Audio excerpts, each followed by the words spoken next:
at the end of the day, recruiting's number one, right? But 1A to me is environment.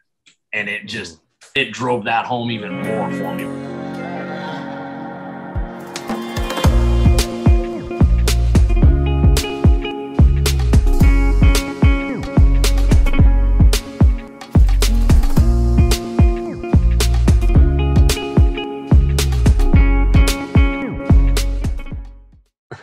Got a mansion, a jacuzzi.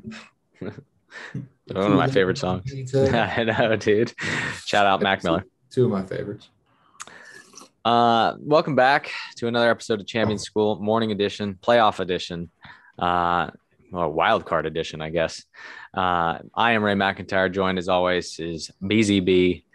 We are here for Champion School. How you doing, bro?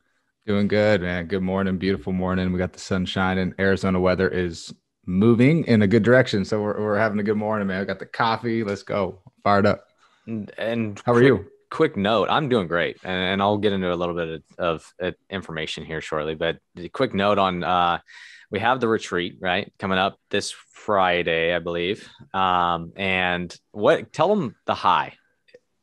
the high's changed, 5 times in the last 2 days that I've checked. But right now it currently is sitting at, I believe, 46.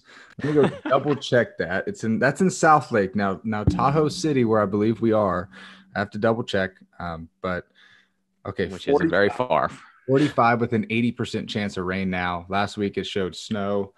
Now it's showing rain. We don't know what to expect, but we're getting out in it, baby. It's going to be a fun little weekend up there in Tahoe. Yeah, those kids are going to be pretty tired from that 55-mile rucksack you got them going on. So, yeah, I said, hey, guys, it's 8 to 8, and that's just the hike. That's right. Anyways, good news. We're not even going to get into I guess we could call it good news. We're going to wrap it all together between what's new and the good news. Good news.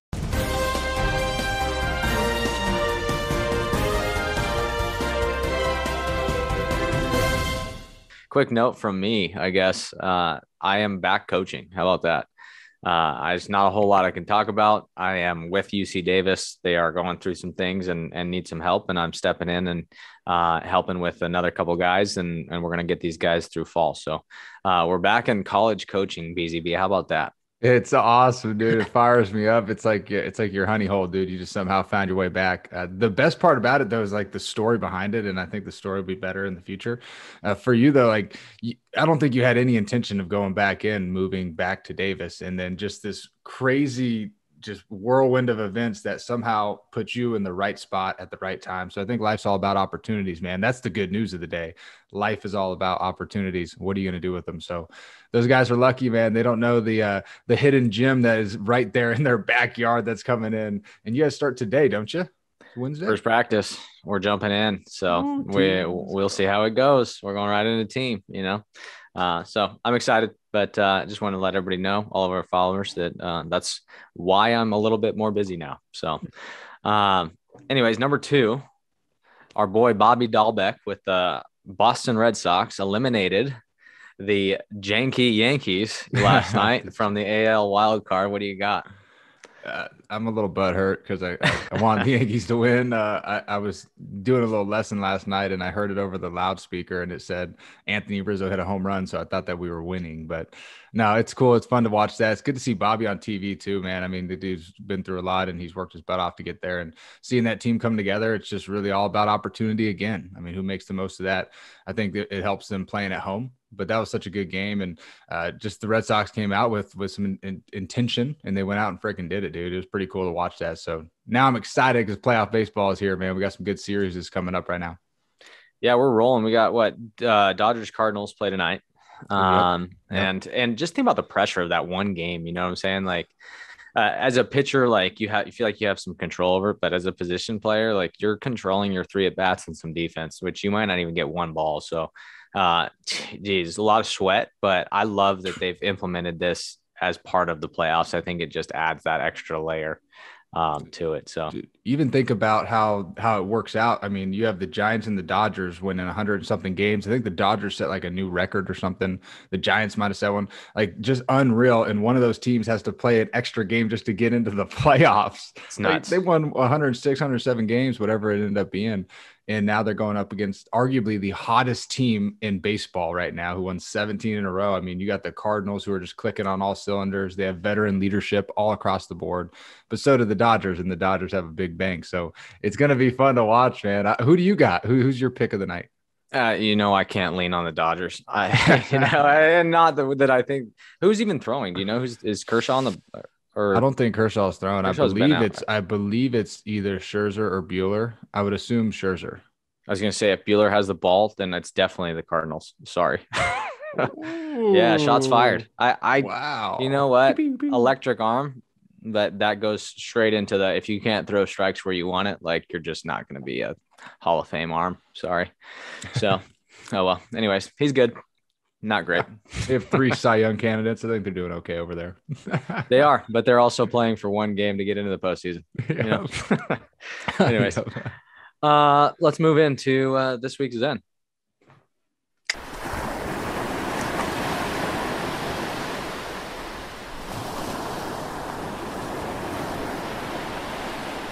This week's Zen, I thought it was perfect because we were out there in New Mexico, Farmington, New Mexico, at this awesome retreat, basically, where, we got away from the city life and we got to really instill some cool wisdom with some of these this young group of kids. But I wanted to talk about limiting beliefs today because there was one thing that came up on the hike. The guy that we're with has run a 240-mile race. So like for you, talk about limiting beliefs. I know The Big Leap is a great book that kind of dives into that a lot. But talk about limiting beliefs a little bit. Yeah, the one that was an amazing event. Shout out to the Morseys that was on the Morsey Ranch. It's so awesome. They actually sent us home with some meat, and the meat's fuego, dude. It is good. It is really good. So I've crushed through a couple of those. We'll see what happens, but it was a lot of fun. And so there's the book that you just mentioned there, Ray, The Big Leap, is a really good book about different zones. And it's about how do we get into the zone of genius. And it's like most people operate in the zone of excellence or the zone of competence or incompetence, but how do you get into the zone of genius? And that's living your best, truest form of a life, and is chasing whatever it is that you feel is on your heart to chase, right? It's whatever like your passions are all dialed into. And so a lot of people never really get into that zone. I feel like I'm still trying to get into that zone too, and wondering how can I get in there? And I believe it all comes from limiting beliefs, and limiting beliefs are just something that is holding you back from getting to where you want to go. I got the follow your dreams aspect back here. And a lot of the times that's an easy thing to say, hey, follow your dreams. But then there's a lot of roadblocks in your way to your dream and a lot of obstacles that are going to come in the way. And it's how do we avoid some of these and push through some of these obstacles to get to where we want to go. And so the limiting beliefs is something that's going to keep us back, holding us back from accomplishing our true potential. And there was one moment there on the hike where there was this downhill, like probably 20, 30 feet downhill. And it was just sandy rock. Like it wasn't very sturdy rock. At first I thought it was, and it was not. And you could literally slide down the hill or you can roll off and you're done. And there's these 7, 8, 9, 10-year-old kids up to 14, 15. And then adults, right? Some adults there trying to get down this hill. And there was no hesitation. And it was just one after another, after another, after another. And it was like, hey, you got this. A lot of encouragement, a lot of belief in each other. And so we saw the power of peer belief. Like when your peers believe in you, your coaches believe in you, your teammates believe in you, you start to believe in you. And that was something that was huge. And seeing these kids break through those limiting beliefs, those fears that a lot of us have, public speaking, heights, fear of failure, fear of animals, right? Other things. And this was just a really cool moment for us. So I just truly believe that if we can learn to push through some of those limiting beliefs, it starts with recognizing them. What are our limiting beliefs? What do we feel like is holding us back, or what are the roadblocks in our way? And then we can develop a plan to push through those beliefs and build a new belief system. So that's really where we're kind of going with that. And so it was really fun to watch that in person live with young kids who have a fear of heights. I had a fear of heights, and just going down into it, leaning into that fear a little bit and pushing through is so awesome. Yeah, I think it's cool because you look at little kids and generally across the board, obviously you're going to have one or two, but across the board, they don't have as many, right? Because they just haven't grown up. I'm 30 years old. I've probably been told no, or I can't do something like 7,000 times by now, right? Whereas like them, like this Santa Claus and all that, right? Like, it's all good, man. Like, the belief's there, and we're going, and there is no doubt. And that the belief in themselves too, like, it's just awesome. It's a little bit easier to step over those hurdles. And one of the kids that was on the hike, it was hilarious. He was one of those kids that was clearly struggling the whole way. Right. And we get up very close to the top, and he goes, Coach, I'm dying. I can't make it. And it's like, buddy, like, most people quit right before the peak. And he's like, oh, where's the peak? I was like, it's pretty close, man. We're right up there. Oh, I can do it. And that's perfect, right? Like, that's exactly how we are. Like, we'll chip and chip and chip away. And then all of a sudden, like, our mind goes, we can't do it. And that's generally right before we succeed. So wild. That's great really time. Good. Shout out to Adam and the Morrissey family, man. They hooked us up, and that dude is an animal. So animal. If you ever need an incredible public speaker, inspirational speaker, dude who's going to spit flames and like get everybody's attention in a room within 0.2 seconds, hire Adam. He's incredible. the accent, everything together, man. He's so convicted in his beliefs. He is unbelievable. We got to get him on the podcast. We do. And we'll get it straight. We'll figure it out. If I feel like I've underperformed every time I'm around him. So yes, it's tough. Anyways, we didn't announce it at the start of the podcast, but we had one heck of an interview yesterday. Coach Justin Lewis is going to be joining us here. He's the head coach at Nicholls State out there in Louisiana for the softball team. He was formerly at Fresno State and kind of has bounced around. He was out of coaching for a really long time before getting back into it. And this dude is a Hall of Fame dude. Like, if I'm living in Louisiana, I'm probably kicking it with Coach Lewis a little bit. Yeah. So what'd you think about the interview? Unbelievable guy, man. The energy was great. He's so awesome, so real and genuine and authentic. And you can just see that even through a computer screen, how powerful that is when it's inside people. And so hearing his story, man, I'm excited to get into his story a little bit and hearing some of the things that he's gone through to get to where he is today. It wasn't the conventional route that a lot of coaches might take. And that's the part that I love the most about it, is nothing in life should be conventional, right? It should be a little out of the box, and we should try new things. And it's cool to see him using all of the things from his past and all the different jobs that he's had and producing those leadership skills and abilities for what he gets to do now today. That's right. Without further ado, Coach Lewis.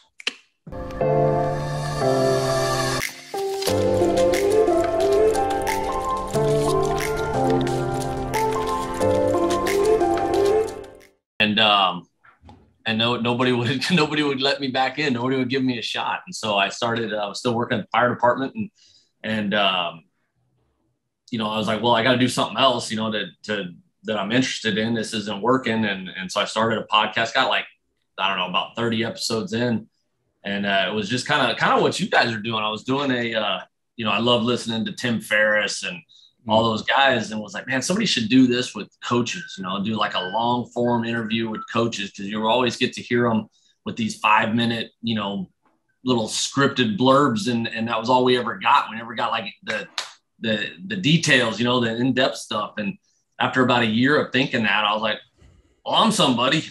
And I got some contacts, I reached out to a bunch of people, coaches that I knew, and asked if they were interested, and they all said yes. So then I had to figure out how to start a podcast. What was it? It was called Coaching Minds with Justin Lewis. Ooh, I like it. I like it. Yeah. Are they out there somewhere still? Yeah, I think it's still on Stitcher, but it was on everywhere. It was good, man. Had Dean on. That was like the first time we had really officially met. But yeah, it was cool. It had Jay Johnson and Mike Andrea and a bunch of guys. It was cool. I really enjoyed it, man, but it was like, the work that went into it. I was going to keep it going when I got back into coaching, and I was like, I didn't have the time for it, but I missed it. It was fun. Were you doing your own editing too?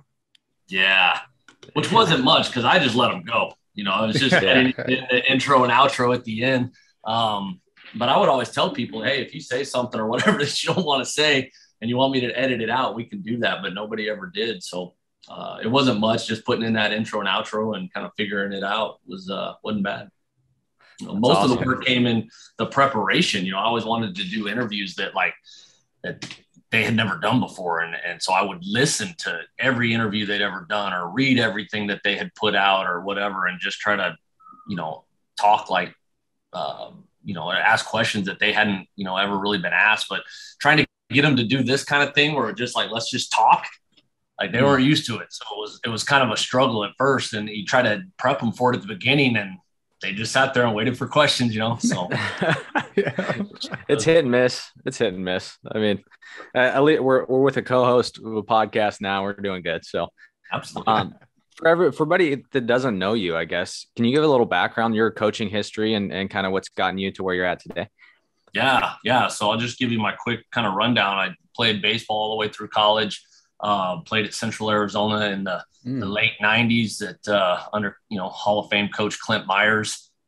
His first year doing baseball was my freshman year, and I always say that Clint Myers and I came there together and turned things around, and that's all a big lie. I was a walk-on.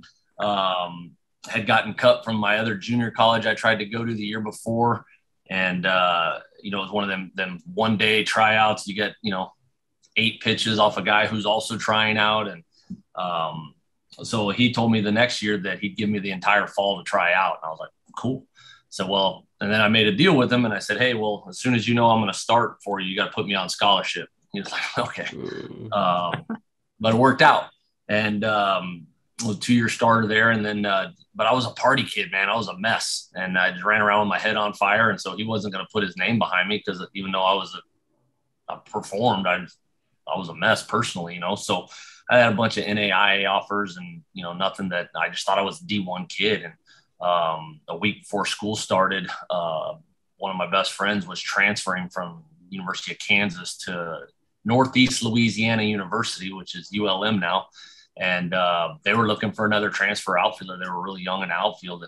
And they asked him if he knew anybody. He said, yeah, my buddy's still looking for a place to play. And went out to Monroe, Louisiana, sight unseen. And, before the internet and all that fun stuff. And, but same thing, was walk on and talk to Smoke, played for Smoke Laval. And he's like, well, we ain't got any money. And, well, I'll come out. But as soon as I'm going to start for you, I put me on scholarship. So I made that deal twice, worked out twice. That's amazing. That's so amazing. And then, but it was kind of funny because it was like a foreshadowing for the rest of my career. It was always like, betting on myself and go in and put in the work. But graduated, went back to Central Arizona and helped coach with the old man there at Central for 3 years. My very first recruit ever, should have quit after this, Ian Kinsler. Oh, should have hung him up. You're right. You should just done after this one. Yeah, we didn't know. I went to the same high school as him. It was like kind of a baseball factory with Shelley and Chris Duncan and Scott Harrison, a bunch of D1 kids and big leaguers out of there. And, it's just a skinny kid with big ears, a real slick fielder, and had a decent swing. We didn't know he was going to end up what he obviously ended up. But, so then I got out of coaching for 15 years, but started playing men's fast pitch, kind of where I fell in love with softball, and did every kind of sales job in the world. I sold mortgages, I sold cars, I sold manufactured homes. And then kind of out of necessity of some stability for my family, started having kids and joined the fire department. I was like the last one of my buddies to do so, and did that for 10 years. And was an awesome job from time to time, but, it wasn't exactly what I signed up for. It was, I got stuck in a retirement community and was scraping up naked old men all day and off the toilet, and then chasing rattlesnakes all summer in Arizona wasn't exactly what I thought I was going to be doing. Wasn't as fulfilling as I was hoping for. It started, I was working all of Mike Candrea's camps at Arizona, and he was trying to help me get back in. It took me 3 years of applying for everything I could, and finally got in. Craig Nicholson had just gotten a job at D2 in South Texas at Texas A&M Kingsville. And we went there with a team that hadn't been to the conference tournament even in 10 years. And our first year we went to the conference tournament. Second year we went all the way to the D2 World Series and finished second. Got double dipped on the last day. Oh, thanks NCAA making us play a double header in the national championship game. Shout out. Yeah, come on. Yeah, shout out. Plug them. We'll tag them. Yeah. Right. And so then after that, I had the opportunity to get into D1. And it was fortunate. I was living in Corpus Christi at the time, just driving down to Kingsville, and a friend of mine got the head job at A&M Corpus Christi and asked me to come along with her. So I did that. And then January last year, I was sitting on my couch, just hanging out, watching TV with the old lady, and Mike Andrea calls, and he's not the kind of guy to just call and say hi. Oh. You know, check in. So, well, something's That's up. awesome. And he says, "Hey, you interested in this hitting job at Fresno State?" I hadn't even thought about it, but should I be? And he said, "Yep." All right. 2 weeks later, I'm driving to Fresno and moved into a 22-foot RV in the worst part of Fresno in a gnarly trailer park, and stayed in that for 3 months until my family joined me. And we went on this magical ride last year and made it through the regionals and beat I think they were like 23 Minnesota in the nation at the time, and then almost shocked the world and almost beat UCLA in the second game. So, but all that then kind of led me straight here to this head job, my first head job here at Nicholls. So that's a long way around that, but no, man, your story is awesome. It's so good. It's so good. So how did I'll go one more before you jump in, but like the transition from being, and it's always hard for me to wrap my head around, and Coach Andrea is obviously like the best probably at any sport as a head coach. So, but transitioning into softball, obviously you're playing, but how was that like transitioning as a coach? Because I know it's just like even the recruiting side, right? Like females develop just so much earlier and faster, and like it's a different game. So what was that transition like for you? Yeah, it was, I mean, fortunately I had a bunch of, the head coaches I had and my first two stops were phenomenal at it, and so it just, I got to learn from them. But yeah, it's so, the difference between softball and baseball in college is just night and day, because like there's no draft really for most of these girls. And so you're getting them for 4 years. I don't have to worry about the draft blowing up my draft class coming in like baseball does, at a lot of schools. And so, you're going to get these kids for 4 years, and and really most of them are focused on the academic piece of it. And it's just a lot. I mean, sorry to say, but a lot of baseball guys aren't, and that's just the reality of it, because they're all going to go to the big leagues. Right. And so these kids are, hey, we've got a nursing program here. We've got, different things that these kids, that's what they want to do. And they're using softball as an avenue for that. And so, but the basis of it though is still the same. I mean, it's a relationship game, and I believe so. And if we do the relationship part right, we're still going to win. So that's everything we do has been kind of based on that.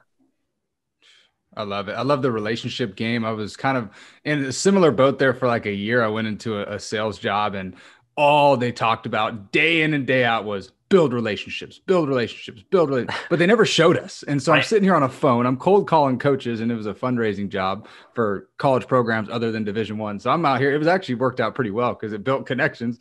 But I'm cold calling coaches who don't want to talk to anybody about fundraising. They just want to win games. And you're trying to convince them to use your fundraising thing and build a relationship that you don't have yet. It's all this other stuff. So we're all these tactics and stuff. But Coach, I want to dive back into your story a little bit. I love hearing stories like this because you were out of the game for 15 years. You weren't even in softball to begin with. Kind of developed that love for softball. Like, what is your best advice to stay faithful during the journey? I'm sure you didn't see when you were younger in college playing at Central Arizona, which is an awesome place. I mean, you guys so good every year.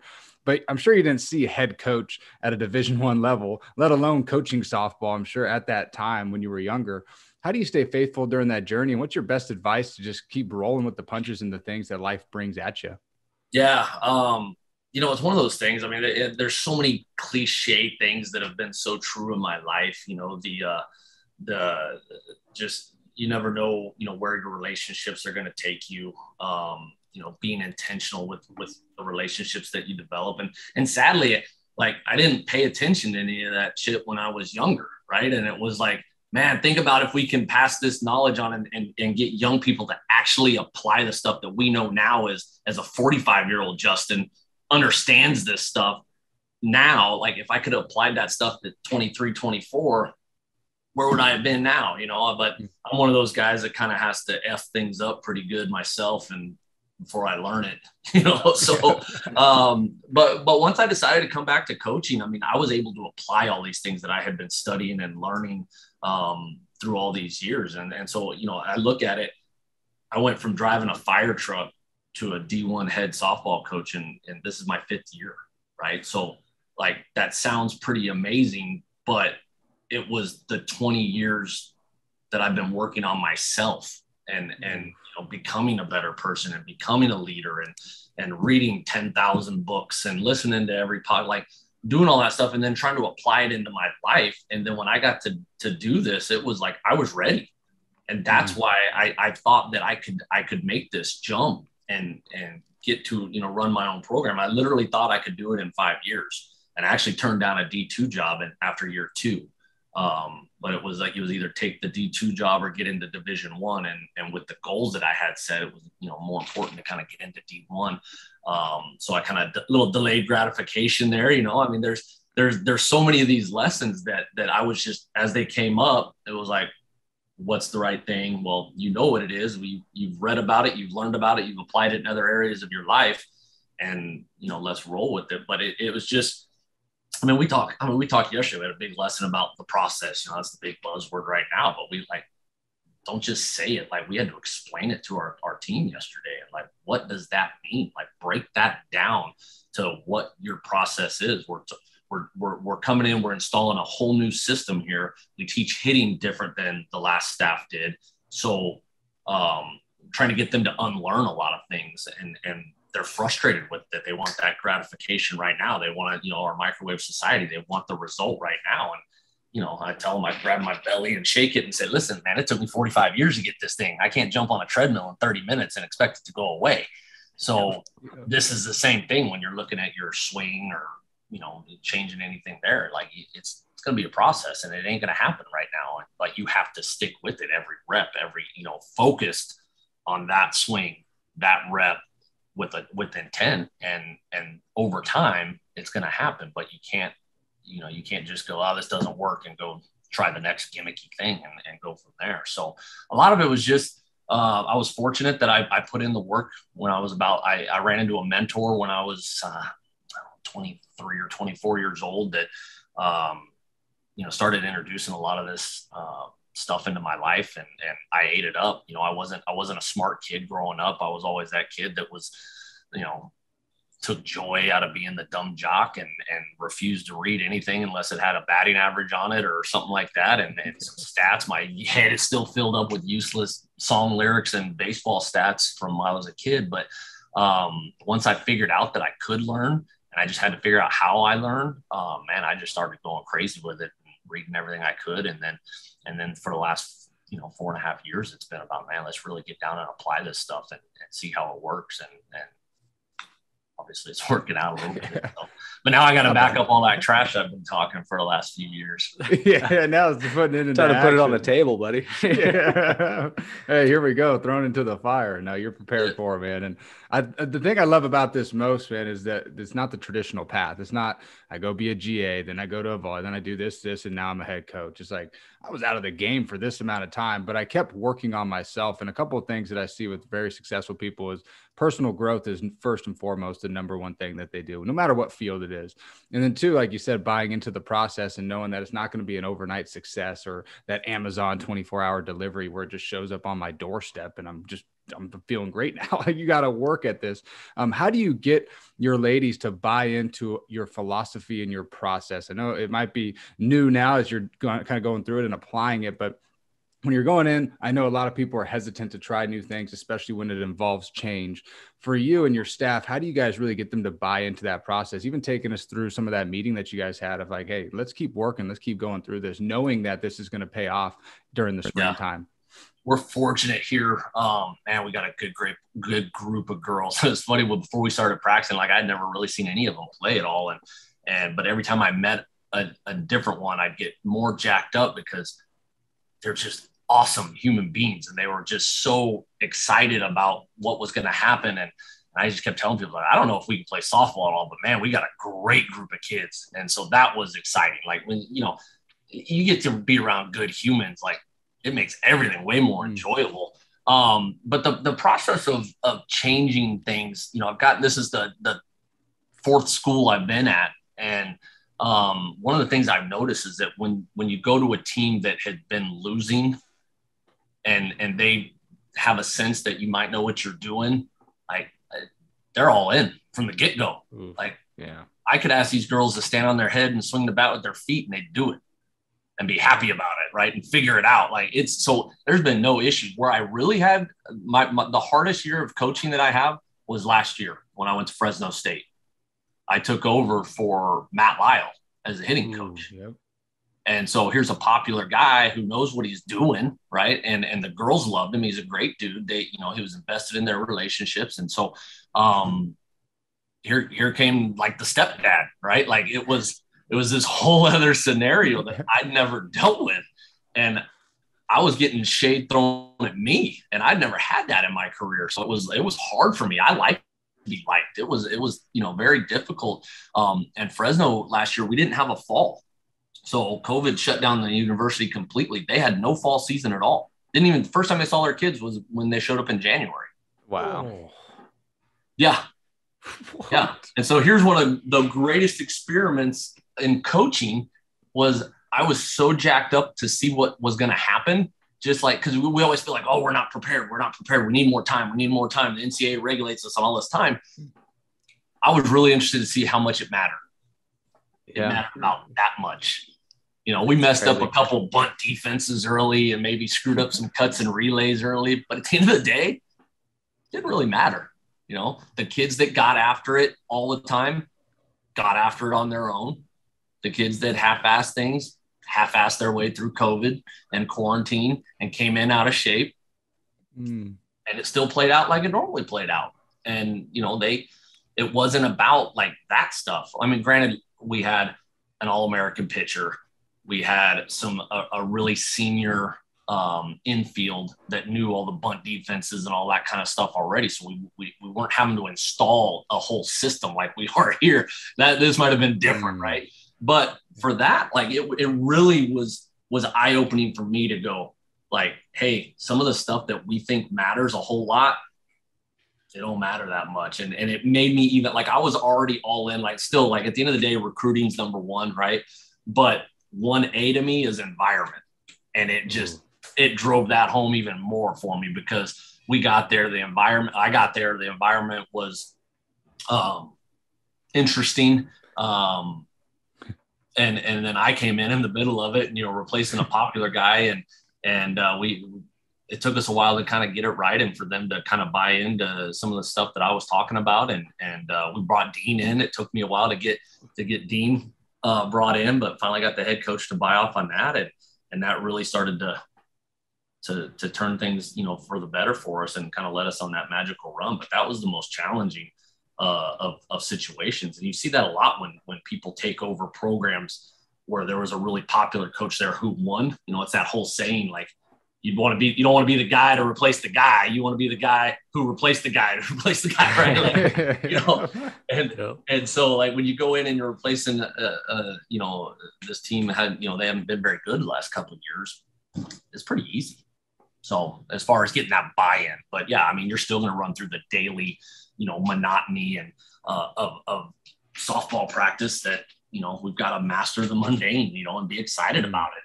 This is a get to, not a have to do it. And, but to me, we just have to talk about those things. I don't think we talk about these little things. We let the mundane, start wearing us out instead of providing the youngsters with the awareness of actually what's going on right when they're in the middle of it.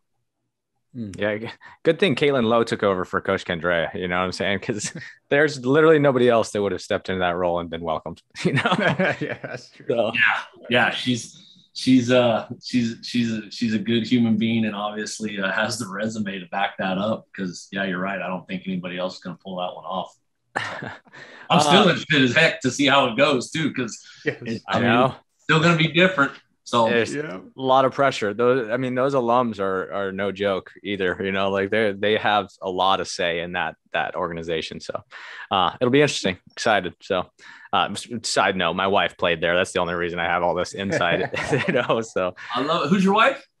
Eva McIntyre now. So she was center fielder for him. Snapped her leg in the middle of a game. She was out for a year. So pretty cool. Run, boy. She flies. Yeah. My kids have a chance. Oh, she is a specimen. She is so strong, freaking fast, athletic. She's impressive. Came out of like Virginia or something, right? Yep. Victoria, Virginia, the only town smaller than my hometown is, it's like 50 people in one street, crazy. So and they're all related. Yeah, that's right. I went and met all of her family, all 15 of them, so. So first of all, if anybody hasn't followed you on Twitter, your Twitter is like one of the best follows, I think, honestly. So the way you instill things is awesome. And I think clearly you've gotten a lot from Dean, who we've brought up a couple of times. Give the people just a little insight who Dean Wellams is. And just, it's hard to explain what he does, right? Like you got to be there. So like I always tell people, like when I'm trying to either sell him to other people because I want everybody to have access to him and his program. And when I first started off, I always say, listen, man, I'm going to just not do this service, justice of how I explain this. But it's so hard to explain. But when I was doing my podcast, this is how I met Dean. I did an interview with Jay Johnson, and he didn't mention him by name, but he mentioned his company, Team Elite. And so then I interviewed Brian Green when he was at New Mexico State, and he mentioned him by name and then mentioned Team Elite. And so when we cut at the end, before he jumped off, I was like, whoa, who's this guy? And Greeny's the one that told me about him and gave me his contact information, and I was able to run him down. And he was actually coming to Tucson just as a surprise visit to work with Jay while he was still at Arizona. And he's like, hey, just meet me over there at baseball offices. We'll knock out a podcast. And that's where, like, I'm a huge human behavior, right? So like in the fire service, I'd be on a really bad scene. And what fascinated me was watching how everybody reacted, because there's no preparation, right? We're there for on their worst day of their lives, and we're just there doing our job, doing CPR or whatever it is. And these people are just in this shock, and it just fascinated me how people reacted, whatever. So back to Dean, I'm there with him, and I'm watching. No one knew he was going to be there as far as any of the Arizona staff or players. And I'm watching these interactions that he's having with players and coaches as they see him. And it's the most authentic thing I'd ever seen in my life. Like, they were like so excited to see this guy, and it was authentic. They're hugging him, and I was like, something's up here, right? This is authentic. This is real. And it's just something you don't see, and so we're just sitting there talking. We hadn't even started recording it. I think we talked for 2 hours, and I should have been recording the whole time because it was awesome. And then we went and sat in Jay's office and just kind of commandeered the office and sitting in there, and he didn't even know we were in there, and they're getting ready to play USC. And we're just in there recording, and Jay walks in. He's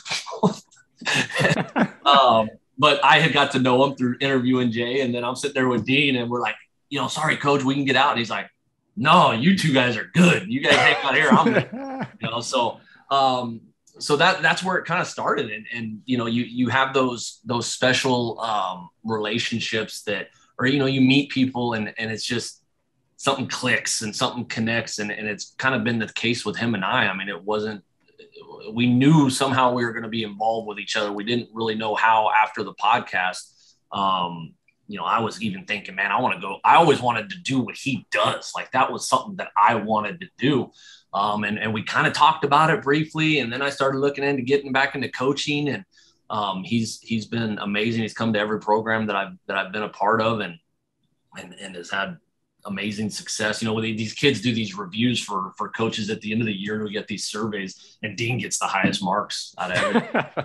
It's awesome. Best member of your entire staff. Yeah. And then, guy shows up a couple times a year, but no, he's amazing. And so, the best way to explain it, and it's hard because you don't want to turn people off, right? You don't want to from what he does. And so you don't want to just say, oh, it's team building. It's, it's all that stuff's kind of gotten a bad rap, from too many snake oil salesmen out there, pushing their stuff.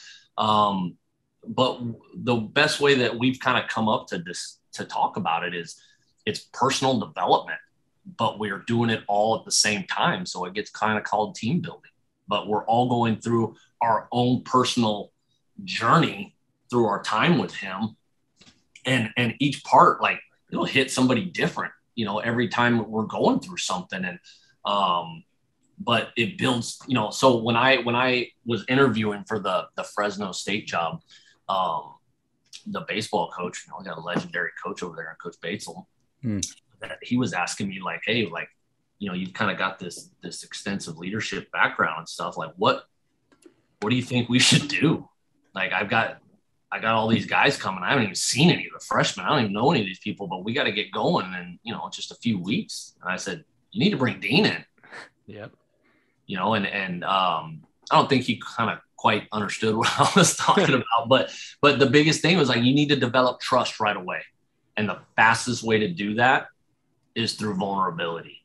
And Dean is an amazing job at not forcing it. I mean, it's not forced at all, but he creates this environment where everybody feels safe to share, and again, no one's forcing anybody to share like their darkest secrets or anything like that. But we've had some really powerful stuff come out, and when we can all do that, and the coaches, everybody goes through it with the players, it just builds that instant trust. And it's, I tell these kids when we're going through it that, you're going to see me laugh. You're going to see me cry. You're going to hear things about my past that, I'm going to be completely open and transparent with. And it creates that bond, that trust instantly. And it's what you need going through for this long grind, and so it's an amazing program. It's fun. It's motivational, but it's not just that. He leaves you with resources that you can, so it's not just this thing we did this one time, right? I think a lot of these programs are like, we just did this thing this one time, and then the excitement of whatever fizzles in a week, and we're back to bickering and whatever. But he leaves you with resources, and he's then a constant resource for you and your team. He'll jump back on Zoom calls and help you guys work through issues or whatever. I mean, so it's a resource. It's not just this thing you guys did this one time. And that's what I think, besides his authenticity and his just love for what he does and love for, he loves these kids. He loves working with them. He loves, this whole process. And, I think a lot of these guys are more interested in being like who they are, and they're selling this, they're selling them, right? You get me to come, right? And hardly anybody knows who Dean is. And that's because it's not about him, and it's authentic. And so, yeah, man. And one of the other things I love about it is if he's not going to come to Nicholls softball and then tomorrow go to Southeastern Louisiana, who's in our conference, and do the same thing. He sticks with just one team per conference, because then it's not like it's authentic, right? Like, hey, I'm involved with this team and I'm going to help them win their conference. And I think the guy could make way more money if he would just whore himself out to everybody, right? Mm-hmm. But that's not who he is. And so, I don't know. I'm obviously a huge fan. Right? I'm all in.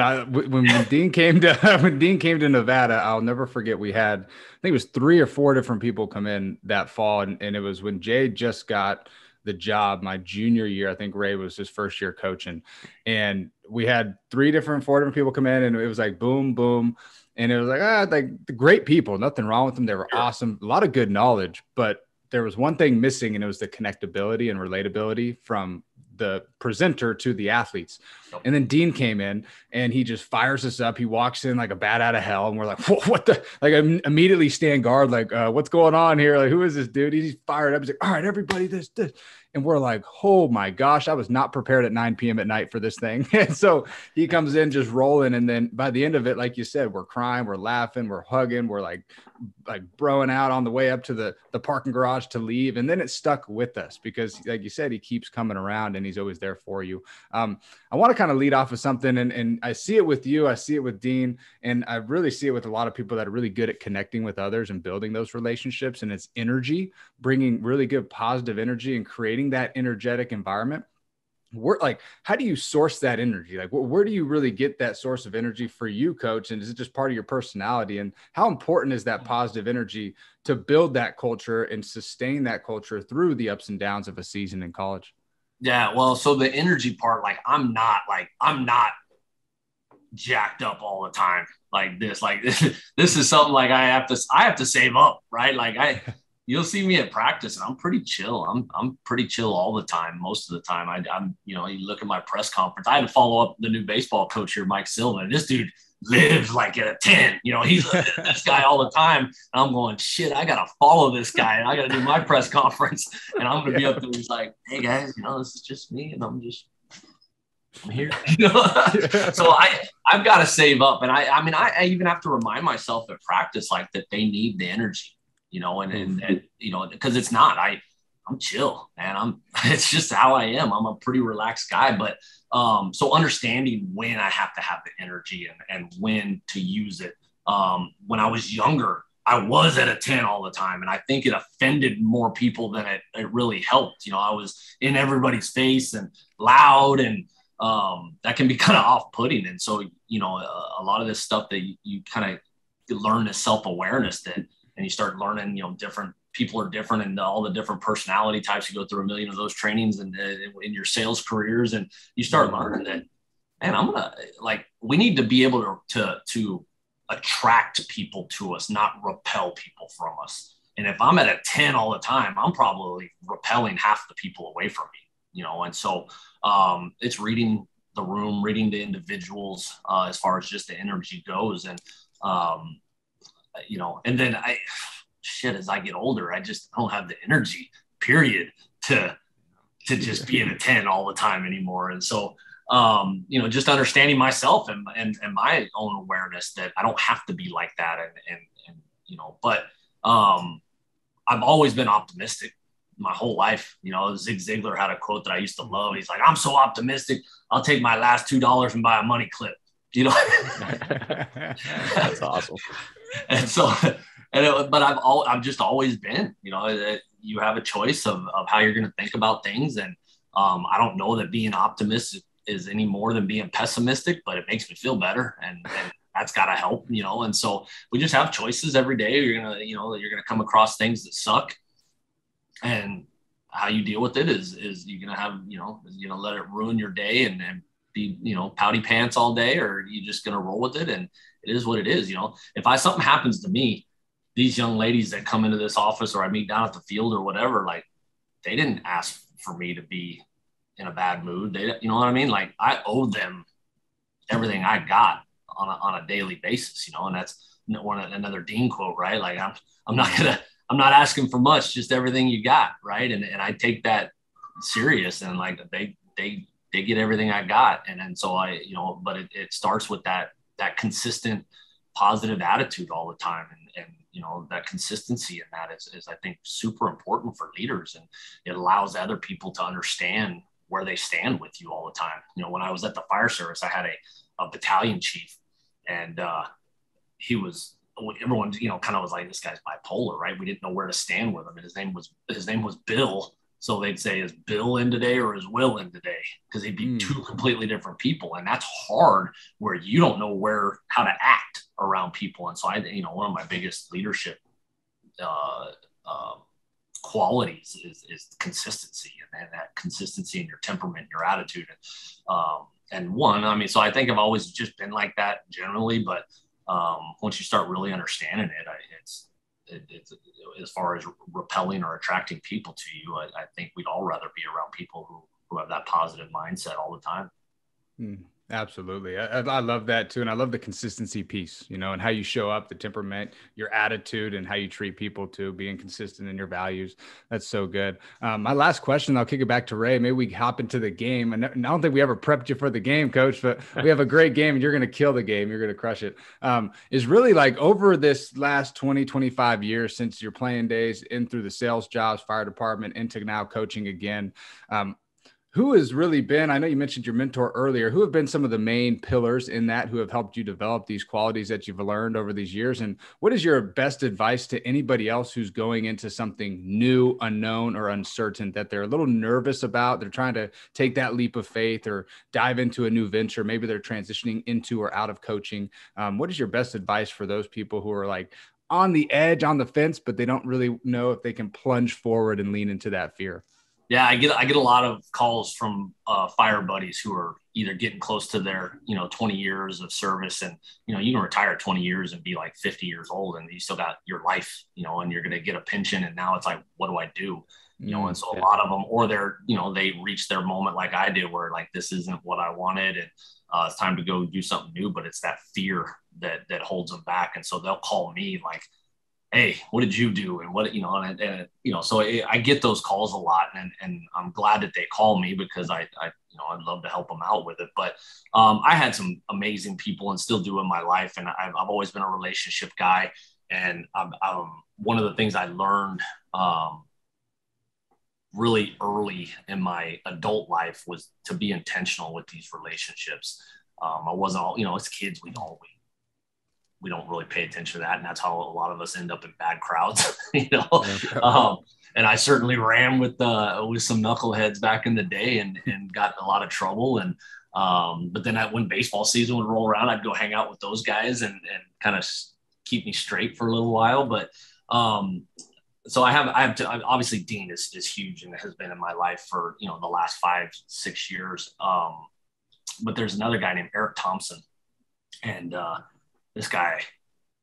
So anytime I've got some big life decision, I talk to two people. I talk to Dean and I talk to Eric. And Eric is, he was my junior college roommate my freshman year. And we both went to Central Arizona together. He was a big recruit. I was a nobody. And we both played outfield. And I just outworked his ass and took his spot. And they wanted to redshirt him. And he was like, nope, I'm going to transfer. So he ended up transferring. And I say that because that's how he tells the story, right? I'm not just shitting on him. He's amazing. And he is still, guy went and played Power 5 baseball at Washington State and had a great career too. But then, life took us different ways. We lost touch, and this was all before social media and everything else like that. And then, I don't know, 20 years ago or something, we ran into each other at a Chili's or something. And it was just, we always liked each other. We were always buddies, and we just, exchanged numbers and started hanging out. And his life, he just became this dynamic leader, kind of like a Dean, except he does it for the business world. Goes in and teaches these high ranking business people how to develop culture. And he's amazing at it. And he's just an authentic, same thing. There's this authenticity about him that and that's why he's so successful, and he's currently working for a guy in Colorado that was on Undercover Billionaire recently, and Grant Cardone and all this thing. And the guy finally pulled him out. He was living in the Bay Area, and the guy said, I need you, man. I need you to be my right-hand man going through this growth that they were having with his business. And so he moved his family. As I was moving to Fresno, his family was moving from California to Colorado, and we passed in Tucson, just like, coincidental, and but he's been a great guy. And anytime I've got something, even with the team or whatever, I'll call him up and be like, hey, here's what's going on. And just off the top of his head, he's like, do this, and it's all perfect. And I'm like, this is this guy, right? So I got those two guys. But then another famous, I don't know if it's famous or whatever, but something I heard Zig Ziglar say was, you ever see a turtle on a fence post, he didn't get there by himself. He had to help, right? And so there's always people along the way that help me out. And the biggest one right now in my coaching career was Mike Candrea. at Arizona. And I reached out to every coach in the country, and I had 3 people even respond to an email. And he was one of them. And the other 2 at least responded, but they're like, hey, we ain't got nothing, but good luck. Well, if we hear anything. And I was so appreciative to just get those emails from those guys, right? And then Mike, I mean, it was easy. I was in his backyard, and we had the Central Arizona connection because that's where he started as well. But we didn't know each other. We didn't have a relationship. But he invited me down to his office, and we talked for 2 hours, and he started inviting me to work all his camps. And then here's my biggest advice for like the young people that are either wanting to get into coaching or anything. It really just applies everywhere is take people on as mentors. And that's what I did with Mike. I didn't give him a choice. I took him on as a mentor, and he didn't know it. He didn't know what he was getting into. But I look for ways to provide value to him. You know, the first camp he invited me to was a winter camp. And, you know, he paid me, I don't know what it was, $400 or $500 or whatever. And I cashed the check. I was working, right? I was making $70,000+ a year driving a fire truck. I didn't need the $400, but I knew that his volunteer coach could use a couple extra bucks at around Christmas time, right? So got him a Christmas card, cashed his check, sent it to him, a little note, hey, give this to your volunteer. I don't need it, whatever. And that made an impact on him. And the guy calls me, he's like, what are you doing? And I've never had somebody do that, you know? And I was like, well, I don't need it. You know, I really told him not to pay me. I wanted the proximity to him is all I wanted. You know, I wanted to be able to just by osmosis get some of what is, you know, guy's the godfather of college softball, right? I just wanted to get a little bit of it. And so just built that relationship intentionally with him and tried to provide value in any way I could. And it worked. I mean, it's the long game, but it's it's being intentional with your relationships for nothing more than just the relationship itself. Right. It wasn't this slimy way of going on down the road. I'm going to get something from him. You know what I mean? It was like, I was just happy with the relationship. And I think that, you know, he kind of sensed that authentically as well. And, you know, that's how you do it.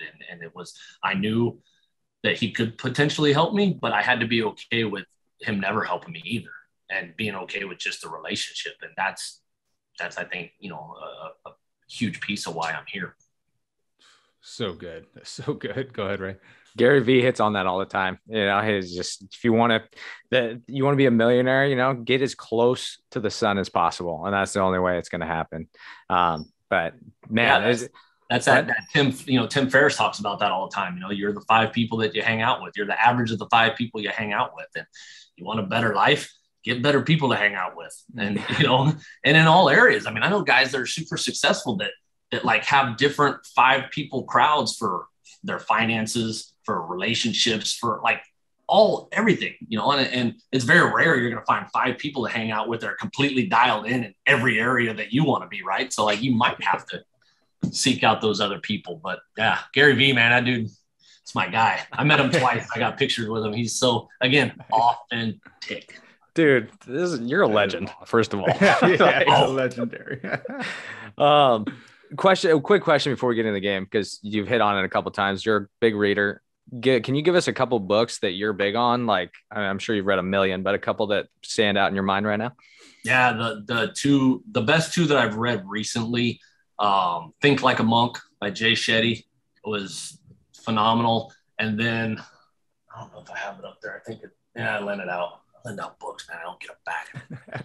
Some of them are like, that's why we have them, right? Is to give them out. But some, like, I have to keep rebuying them because, like, that was my copy. Yeah. And I had it all highlighted of where I wanted it, dog-eared, and get to do it again. The other one is Unlearn by Humble the Poet. Ooh, Unlearn. He's awesome. So awesome. And reading any of his stuff. And I like to do the audiobooks too. And especially when the authors read them, you know, and he's got such a cool accent and, you know, just a very authentic story. And yeah, so those have been my most recent, that I've been pretty excited about. Ryan Holiday's new book comes out. I'm a huge Ryan Holiday fan. His new book, I think, came out today or yesterday or something. So I'm patiently waiting for that one to show up at my doorstep.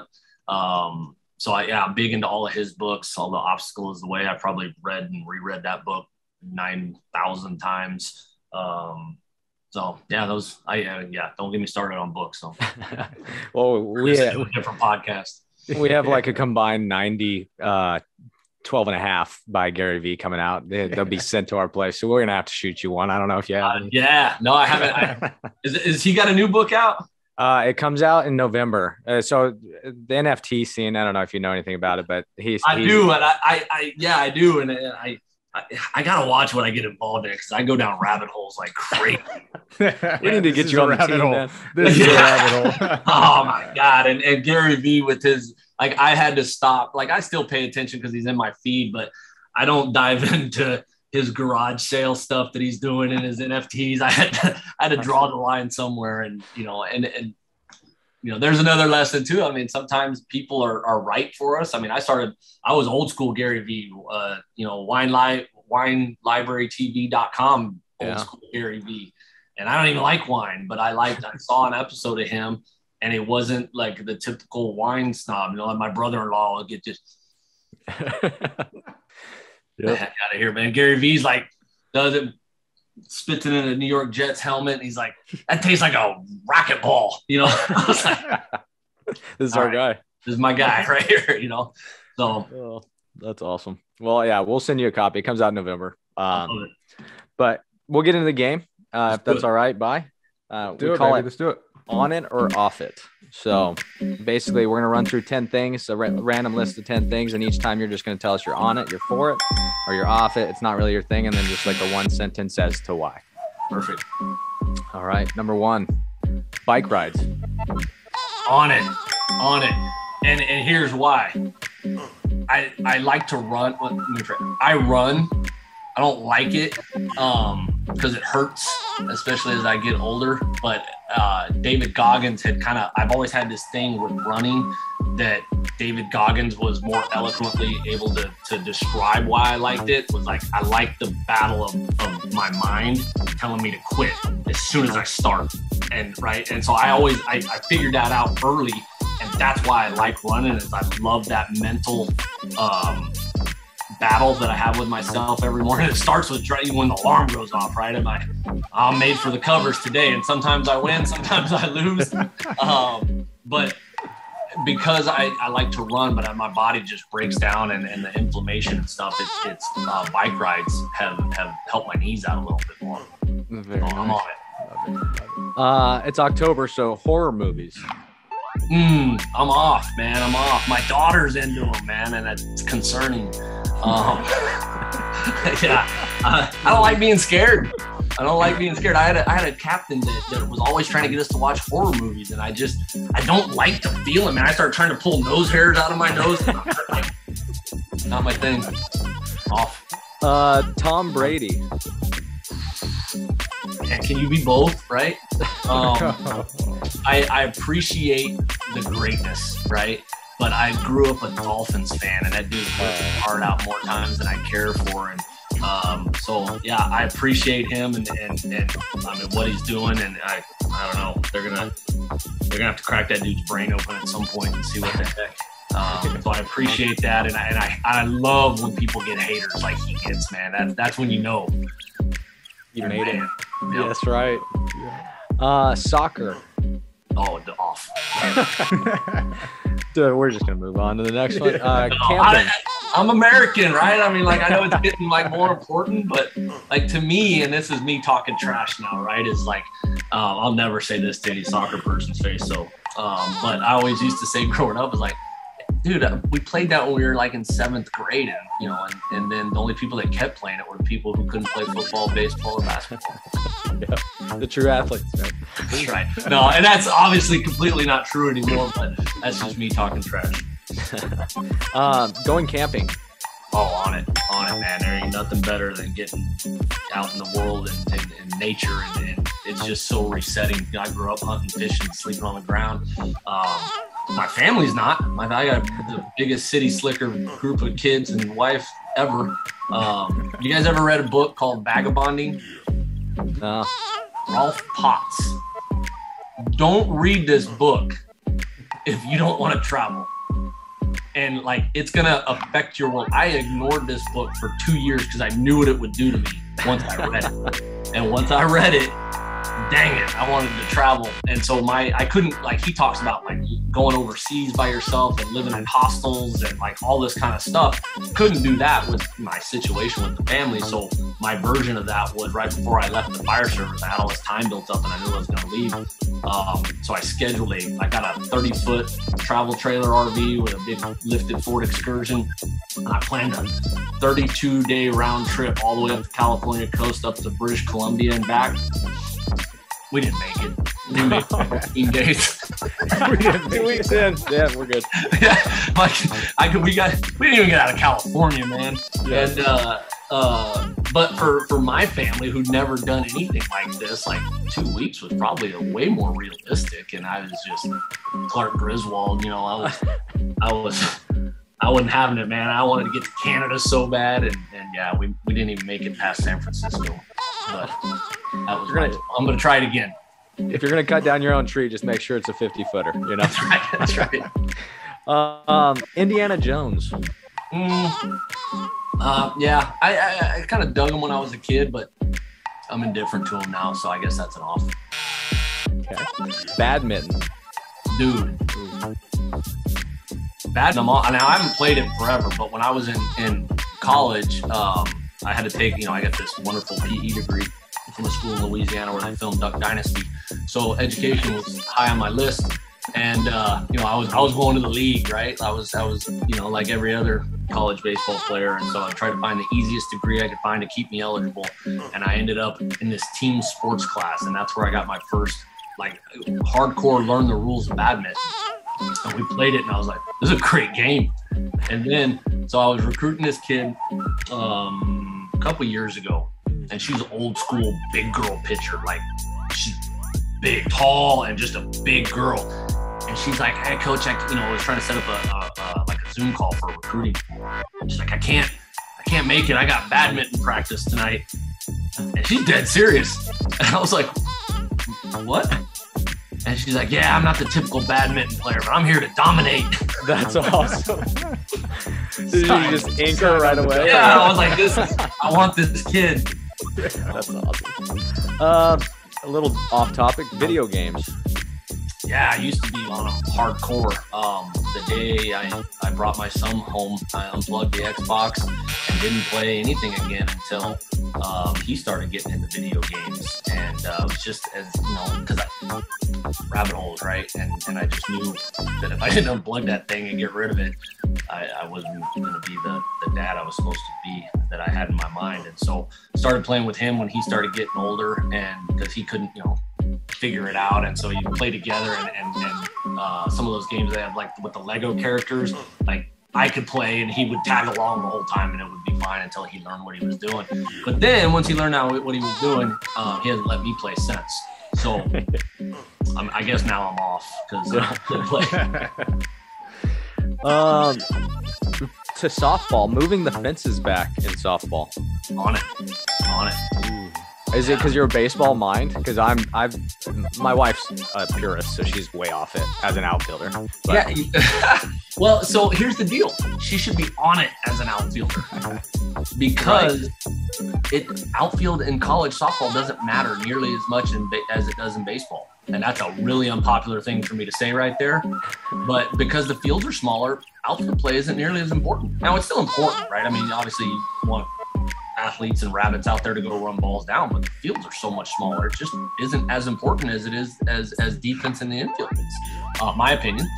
But if we move those fences back, it becomes a little bit more of a need. Those doubles and triples start coming out a little bit more. We've got a big field here, and it matters. The gaps are big, and here's the thing: like these girls, they play on the same size field their entire life.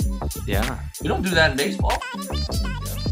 You step it up, and now with as good as the athletes are getting in softball and the back technology and all this stuff, like, I mean, come on, we're mishitting home runs 230 every game. It's just ridiculous. And then the other thing they need to do is they need to up the slaughter rule, you know, the 8 run after 5. Like, there's teams out there that can disappear that real quick. You know, they should at least be 10. But not a hill I'm going to die on either. I know. Last one, Jason Aldean. I'm on it. I don't. So I was a big music guy, and I still am. I like music, but I just don't. When I get the opportunity to be in my car, I don't listen to music much. It's always a podcast or a book or something, and so I'm not a huge music guy anymore. As much as I enjoy it, and every now and then I got to get the reset because I can't find something that I want to listen to, and I think, you know what, I need to listen to some music. And I got a few of his songs that I know by heart, but I haven't bought a whole album or anything like that. But I know there's some of the genre of country music gets some hate, but and anytime people get hate, I'm for it. Hey, in your defense, I haven't bought a whole album since I was like 13, so I get you. Nice showed job. My age there, right? No, there it is. You didn't say cassette, you know? So one of my players from my first year back coaching, unfortunately, her mom passed away, and her mom left her a bunch of stuff, but she left her like some notes or like, you know, her mom talking, whatever, but like VHS and cassette tapes. And this kid she was on Instagram going, anybody have any idea what these are? Oh no. That's where we're at now. Yeah. You know? Well, hey, you dominated. This has been awesome, and just hanging, really. Like we've been talking. We're trying to get out to Louisiana ASAP, see Jay and see you and all that. Maybe avoid a hurricane. You know, get out of that deal. So hey, my wife told me not to say this publicly because it might hurt my career going forward. But so when I first got back into coaching, I don't watch the news. I'm not one of those people that pays attention to that stuff. So a lot of times I learn what the weather is, but when I go outside, I'm like, oh, I'm ill prepared for today. I got to go back inside. But so we're loading up this huge, Ryder truck or whatever it was. And I got it halfway loaded. And my dad comes around the corner and says, you know, there's a hurricane getting ready to hit where you're moving. What?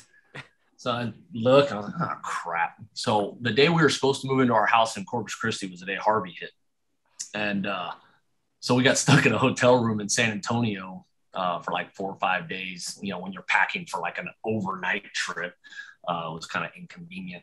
And then we dodged a few while we were in Corpus the rest of the 4 years we were there. And then, I get here and Ida comes and wrecks shop. And so my wife's like, don't tell people that because, you know, you're clearly the one that brings bad weather with you wherever you go. And so, but it's been interesting. I mean, have you guys spent much time in Louisiana?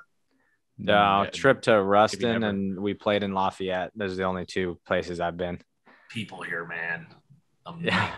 Amazing. I always had a pull after playing, you know, I was here 2.5 years in the northern part of the state. And I always just had this pull back to the state because of the people and, you know, the culture, the food, obviously.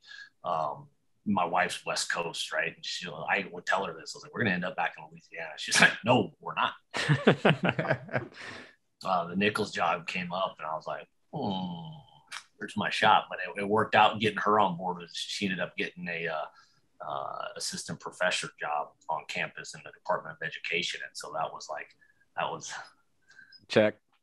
Yep, it was done. It was the job she always wanted, and she was just a regular, you know, just an elementary school teacher, but she wanted this particular job, which are pretty rare because there's always like one in a university, so they don't come open very often. So the stars aligned, and so we're here, and even with Nicholls itself, I mean, when you hear people like this job has challenges, we don't have the resources that, you know, my first job. Our first day as a team practice as a Division I head softball coach, I spent in a boom truck 30 feet up above our field, putting our backstop back up from Hurricane Ida. Wow. Not coaching. Putting the backstop. Jeez, man. During practice. That was what I did. And I was yelling, hey, you know, trying to, but like, you know, Jay's doesn't have to do that at LSU, right? I mean, so we got these challenges, but so it's real important. And I use this in recruiting. It's like, how do we make up for the lack of resources? And it's like, you better not miss on the people. And so there's a common theme around here around Nicholls is that they're the right people, and we got to find the right people. So our administration is full of the right people. I've been at other schools where it wasn't that, people are, obviously good people, but our athletic director here is a rock star, just a stud. Our president, amazing. He understands that athletics is the front porch of the university, and believes in investing in it. And right now there's like 37 projects going on campus, and 20 of them are athletics. I mean, it's a good time to be a colonel right now. And so, we're not even fully funded, but it doesn't matter. The right people are in place, so we can make it work. It's a place you can win. That's all you need. That is all you need. Good. Well, Coach, you dominated again. Like I said, thank you for just sharing your time. I know I would assume you're pretty busy as a head coach. So for you to a couple things going on. Yeah. So thank you so much. Bye. Do you have anything to wrap up with, Coach, before we get him out of here? Yeah, I love the story, man. Your story is very impactful and definitely took a lot of nuggets out of this today, man. But it was awesome. It was good. We wish you nothing but the best of luck out there, especially building something new, man. It's exciting. We're pumped for you. We're pulling for you. And hopefully we can get down there and watch a game or two, man, this spring. That'd be awesome. So we appreciate you. Go down and see Jay. And then, we're 45 minutes south of them. So make sure you come hang out and I'd love to meet you guys in person, and congratulations to you guys, because you guys are killing this thing. And I'm a fan. I've been watching you guys, ever since, I heard of Austin through Dean. I've been kind of tracking him and his journey, and just watching. You guys have been building, man. It's so much fun to watch and inspiring. And, we all look for, if you can get inspiration in other people's journeys to success, man, that's what it's all about. Love it. That's so good. Well, we appreciate you, Coach. Thanks for coming on, man. Thank you, guys. Thanks, I appreciate Coach. You. Take care. If you need anything, let us know. Will do. Thank you. All right. Welcome back. Coach Lewis domination. First of all, I think Nicholls is going to be in a pretty good situation this year. I saw some pictures. His follow, if you haven't followed him on Twitter, is an outstanding follow. He always dropping nuggets, but I think those girls are going to be in a really good place, and he's definitely excited to get the thing rolling. What were your thoughts? It was unbelievable, man. I love the leadership philosophy, the consistency that he talks about and showing up, and then just being there for your girls, dude, your girls, your guys, your team, your program, your coaches. I mean, that is just the most powerful thing ever, is that authenticity that he talked about a lot throughout the podcast. And so seeing that aspect, those girls are in a really, really good place. They're very lucky to have somebody like that. I like the energy, but also the chillness behind it, and understanding of the things that are around us and the things that we're dealing with as athletes. So great podcast, man. 10 out of 10, dude. He brought the flames. It was awesome to have him on there, and just took a lot of really good nuggets, took a whole page of notes on it too. Something that stood out to me, though, that he said was mastering the mundane. Master the mundane. It just stuck with me. It hit me. I'm like, man, there's a lot of mundane things that we do, no matter what realm or job we're in, and mastering those things and taking pride in those things leads to really big results for us in the future. That's right, man. Just chip away, get the little things right, you know what, and the rest will kind of take care of itself. So Coach Lewis, we can't thank you enough for joining us, man. It's been honestly one of our funnest or most fun podcasts, I think, because you're just such a relatable dude. And then we have so many connections that, we didn't really know about going in, but that they're all great people. We know all these people, Coach Kendrea, Dean Wellams, Caitlin Lowe, like these are very good coaches, very good, reinforcing the positives, right? Like they bring the energy and bring the noise. So Coach Lewis, we can't thank you enough, and we're really excited to have you back. We're going to bring you back, you know what I'm saying? And go check out, he had old podcasts out there somewhere. Do you remember Stitcher? Is that right? Yeah, Stitcher's on Stitcher. Something coaches, I forgot, I botched it. We'll find it. We'll find it. He's got like 40 episodes. We're going to go find that thing. So yeah. Anyways, we can't thank you guys enough for listening to us, sharing your time with us, sharing your mornings. We've been getting a lot of great feedback, and this thing's still rolling.